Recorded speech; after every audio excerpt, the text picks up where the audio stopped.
Behemoth itu di beberapa komunitas demonik mungkin dipercaya dia adalah sosok iblis yang wah jahat.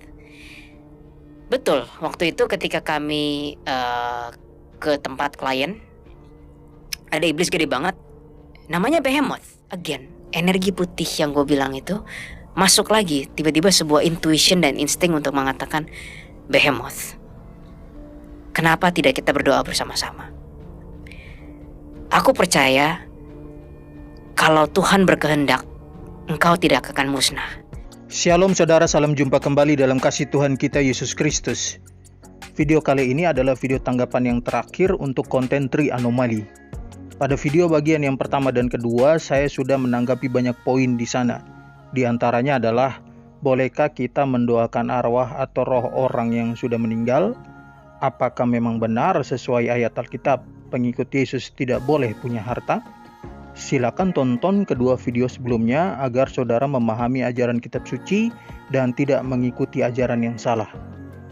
Ada pertanyaan menarik yang akan saya bahas pada video kali ini, yakni, jika memang benar bahwa Allah Maha Kasih, maka apakah pada akhirnya Tuhan akan mengampuni iblis dan tidak akan menghukumnya sama seperti Dia mengampuni manusia? Pertanyaan ini berhubungan dengan pernyataan orang dalam video ini ketika mereka, Tri Anomali, menyaksikan sendiri bahwa memang benar kalau Tuhan bisa mengampuni iblis dan tidak akan memusnahkannya. Apa kata kitab suci kita mengenai pernyataan ini? Video kali ini akan membahasnya tuntas. Tonton sampai selesai agar saudara bisa memahaminya.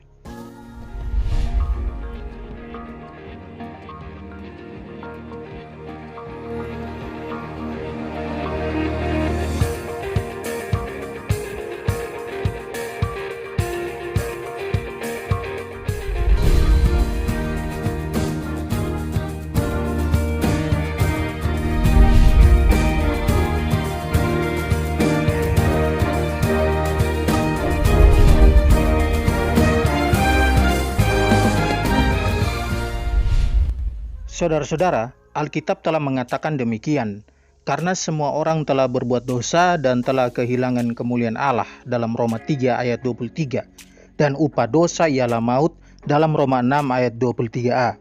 Jadi, tidak ada seorang pun yang tidak pernah berbuat dosa, dan karena dosa itu berujung pada maut, maka setiap orang akan mengalami maut. Dalam hal ini, bisa dipahami sebagai hukuman kekal di neraka. Tapi saudara, manusia yang telah jatuh dalam dosa ini tidak ditinggalkan Allah begitu saja. Melalui pengorbanan Yesus di kayu salib, setiap orang yang percaya kepadanya akan diluputkan dari hukuman maut. Yang sebenarnya harus masuk ke neraka, akhirnya bisa masuk surga. Yang bersalah menjadi dibenarkan. Orang hukuman menjadi orang merdeka. Allah mengampuni manusia dan menyelamatkan manusia dari hukuman kekal. Sekarang pertanyaannya adalah, yang memberontak kepada Allah itu bukan hanya manusia, tapi juga iblis. Jika Allah bisa mengampuni manusia dan meluputkan manusia dari hukuman kekal karena kasih-Nya, maka apakah pada akhirnya Tuhan juga akan mengampuni iblis dan tidak akan menghukumnya sama seperti Allah mengampuni manusia? Sebelum saya menjawab hal ini, maka terlebih dahulu kita akan melihat pernyataan dalam konten Tri Anomali yang merupakan jawaban mereka atas pertanyaan ini. Perhatikan video berikut sekaligus penjelasan saya. Tanggapan saya atas pernyataan dalam konten Tri Anomali ini akan saya bagi menjadi 2 poin. Again, energi putih yang gue bilang itu masuk lagi, tiba-tiba sebuah intuition dan insting untuk mengatakan Behemoth, kenapa tidak kita berdoa bersama-sama? Poin yang pertama, mendoakan iblis. Saudara-saudara, jika pada video tanggapan yang pertama, orang dalam video ini mendoakan arwah, dan saya sudah bahas bahwa praktek seperti ini salah, maka kali ini dia mendoakan iblis. Siapa yang mendorong dia untuk mendoakan iblis? Energi putih. Lalu apa tujuan dari mendoakan iblis? Agar iblis tidak musnah jika Tuhan berkehendak. Nah saudara, kalau mendoakan arwah telah terbukti sebagai praktek yang salah, lantas bagaimana dengan mendoakan iblis? Bagaimana sikap kita seharusnya terhadap iblis? Perhatikan ayat-ayat berikut ini. Pertama Petrus 5 ayat 8. Sadarlah dan berjaga-jagalah, lawanmu, si iblis, berjalan keliling sama seperti singa yang mengaum-aum dan mencari orang yang dapat ditelannya. Dalam terjemahan bahasa Indonesia sehari-hari berbunyi demikian, hendaklah kalian waspada dan siap siaga, sebab iblis adalah musuhmu. Ia seperti singa yang berjalan ke sana kemari sambil mengaum mencari mangsanya. Yakobus 4 ayat yang ke-7. Karena itu tunduklah kepada Allah dan lawanlah iblis, maka ia akan lari daripadamu. Saudara perhatikan bahwa kedua ayat ini menyatakan dengan jelas agar kita selalu waspada, berjaga-jaga atau siap siaga. Waspada dari siapa? Dari lawan kita, yakni iblis. Alkitab mengatakan bahwa iblis itu lawan kita dan bukan teman kita. Itulah sebabnya kitab suci memerintahkan kita untuk melawan iblis setelah tunduk kepada Allah. Jadi iblis itu harus dilawan dan bukan didoakan agar diampuni, apalagi diajak doa bersama. Jadi jelas ya saudara-saudara, bahwa Allah sudah mengajarkan kepada kita melalui firman-Nya untuk melawan musuh kita, yakni iblis. Nah, jika Allah sendiri sudah memerintahkan demikian, maka doa yang dipanjatkan oleh orang ini dengan permohonan agar iblis tidak dimusnahkan, itu ditujukan kepada Tuhan yang mana? Jelas bahwa ini Tuhannya tri-anomali, dan bukan Tuhan menurut catatan kitab suci kita. Harapan agar Tuhan mengampuni iblis yang diharapkan oleh orang dalam konten tri-anomali ini juga adalah harapan kosong yang tidak akan terwujud jika Tuhan sebagai penjawab doa yang Dia maksud adalah Tuhan menurut catatan kitab suci kita. Paulus juga pernah mengharapkan sesuatu terjadi bagi iblis, dan ini ayatnya. Roma pasal 16 ayat 20. Semoga Allah, sumber damai sejahtera, segera akan menghancurkan iblis di bawah kakimu. Kasih karunia Yesus, Tuhan kita, menyertai kamu.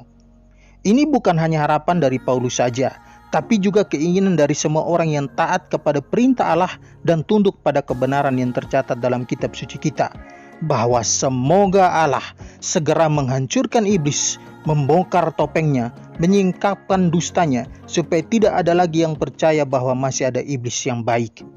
Again, energi putih yang gue bilang itu masuk lagi, tiba-tiba sebuah intuition dan insting untuk mengatakan, Behemoth, kenapa tidak kita berdoa bersama-sama?